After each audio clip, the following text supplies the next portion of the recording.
Assalamualaikum warahmatullahi wabarakatuh. Selamat datang dan selamat menyaksikan kembali dalam program kami Jejak Pendapat Calon Kepala Desa Kecamatan Jayanti periode 2021-2027. Bersama saya Sepia Khalifatunisa di Info Jayanti.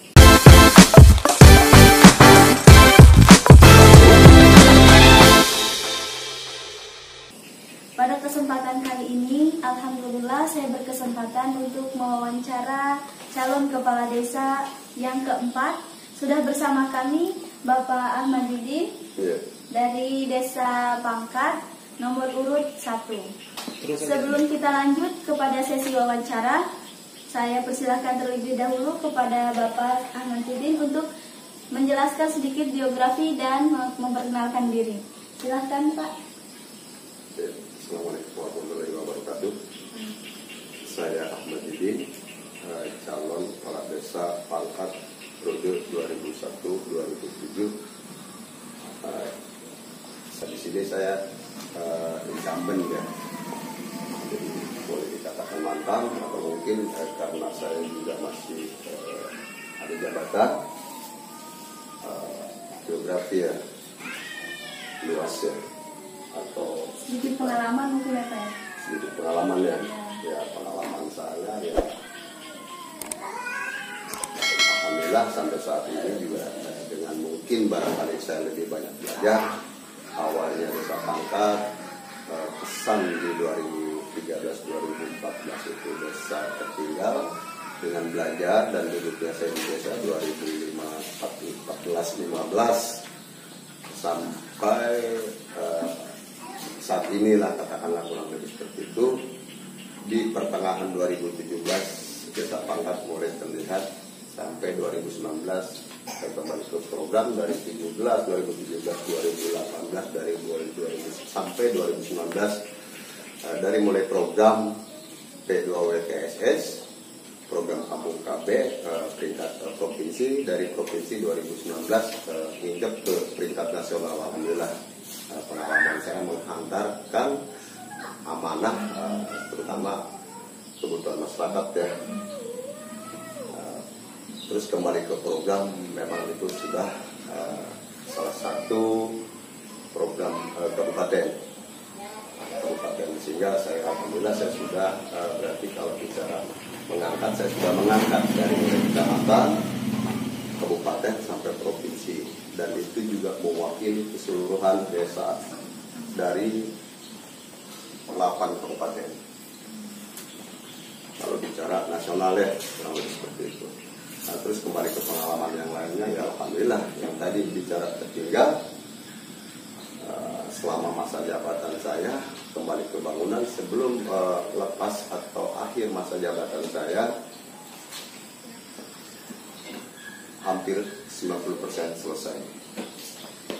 Itu mungkin salah satu pengalaman, salah satu kebanggaan saya sendiri, termasuk 2019 terakhir kemarin 17 Agustus saya diundang sama Presiden. Nah, saya 17 Agustus di sana Bang, di istana 3 hari saya berturut ikut sidang paripurna, termasuk ya Agustusan seperti itu. Nah itu salah satu pengalaman dan juga salah satu kebanggaan saya sendiri. Alhamdulillah. Nih, apa sih maksud dan tujuan Bapak mencalonkan kembali menjadi kepala desa? Nah itulah mungkin satu sudah barang tentu, sudah jelas namanya manusia. Sekalipun di sini ke pemerintahan tetaplah yang kerja itu kan manusia, termasuk saya salah satunya kan. Apalagi bicara incumbent sudah barang tentu karena masyarakat juga sudah melihat.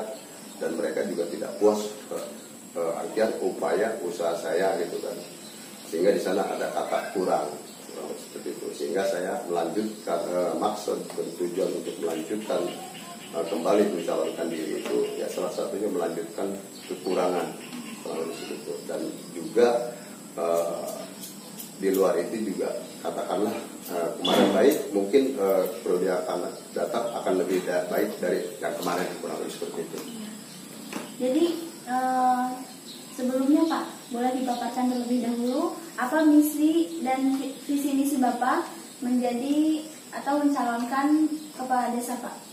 Desa ya, kalau bicara visi ya, terwujudnya masyarakat desa Pangkat yang religi ya, itu sudah jelas ya, yang religi, terus aman, makmur dan sejahtera.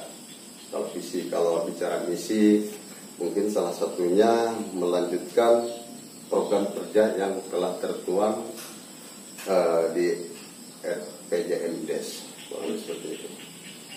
Lalu bersangkutan dengan apa yang sudah tadi Bapak paparkan, apa upaya Bapak untuk membuat perubahan pada desa ini? Kalau untuk membuat perubahan barangkali terlalu jauh ya. Saya tidak bisa merubah salah satu desa. Cuman ya kalau saya harus berbuat, ya mungkin itu nanti belajar di lapangan apa saja kekurangan dan apa saja juga permintaan, kan kurang lebih seperti itu. Saya bekerja kembali ke kebutuhan, bukan berarti saya kerja sementara masyarakat tidak butuh, kurang lebih seperti itu. Mengenai desa ya Pak ya, pasti seluruh desa mempunyai potensinya masing-masing. Nah, apa strategi Bapak untuk mengembangkan potensi yang ada di desa Pangkat? Ya, untuk sementara ini kan tas ya, mungkin saya lebih melihat ke pertanian ya, kurang lebih seperti itu. Dan bukan berarti yang lain tidak saya perhatikan. Mungkin lebih ke sana dulu, sambil ya katakanlah menutupi kekurangan baik dari bangunan yang produk kemarin ini ya terakhir, dan selebihnya saya lebih ke pertanian, kurang lebih seperti itu. Bersangkutan dengan apa yang Bapak jelaskan barusan ya Pak ya. Jadi boleh dijelaskan atau kita perlu tahu nih Pak, apa sih program jangka panjang atau jangka pendek Bapak selama menjabat menjadi kepala desa? Kalau jangka pendek mungkin kita melanjutkan ke bangunan ya. Itu kan tinggal beberapa persen aja ya. Itu mungkin salah satu jangka pendek ya. Artian 1-2 tahun selesai, ke depannya ya mungkin tadi jangka panjangnya dari mulai pertama kita kerja ya mungkin otoritas bicara pertanian ya. Itu sambil jalan ya, itu boleh dikatakan jangka panjang, dan juga belum tentu ya 1 tahun itu kita memperdayakan terkait masalah pertanian bisa selesai, itu belum tentu, mungkin tahapannya kurang lebih seperti itu. Setiap desa mempunyai karakter yang berbeda-beda ya Pak ya, misalnya budaya. Jadi apa upaya Bapak untuk mempertahankan budaya yang ada di desa Pangkat? Iya, sudah barang tentu ya. Satu rumpun kita terus, tapi ya tadi kembali lagi ke pertanyaan Mbak, ya semua nggak sama ya, nggak sama, karakternya nggak sama. Cuman saya terkadang ya berusaha bagaimana caranya agar di antara satu wilayah dengan wilayah lain, baik ke jalan 1, ke jalan 2 atau ke jalan 3, itu mereka saling akan di saat ada pekerjaan, di saat ada program, sehingga supaya mereka itu satu persepsi gitu. Itu saya selalu berusaha berupaya sosialisasi seperti itu saya bangun. Apabila Bapak terpilih menjadi kepala desa di periode selanjutnya ya Pak ya, mungkin ada program Bapak yang di periode sekarang masih belum terlaksana ya Pak ya. Ada program beberapa mungkin ya Pak, ada yang belum terlaksana. Apa upaya Bapak untuk mewujudkan program yang belum terlaksana? Simple ya. Pertama ya mungkin dengan kata-kata melanjutkan itu paling tidak saya harus bisa, kalau bicara bangunan harus membangun yang tertinggal kemarin. Ya, itu yang kekurangannya kurang lebih seperti itu.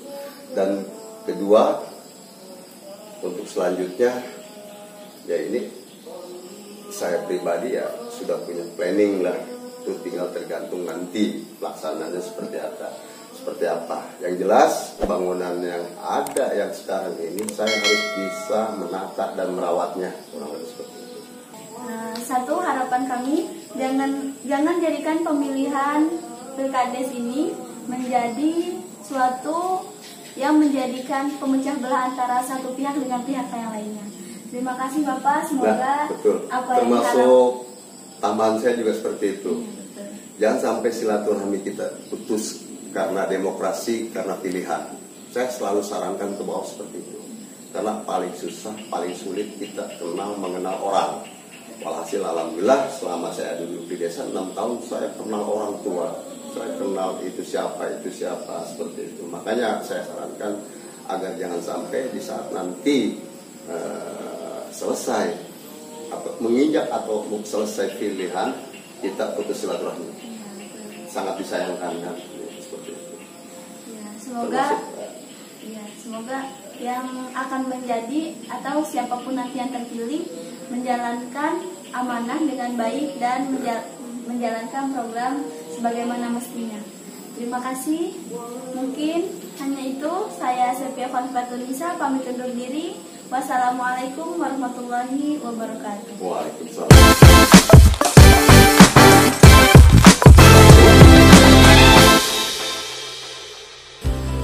Saya mohon doa dan dukungan pada masyarakat Desa Pangka.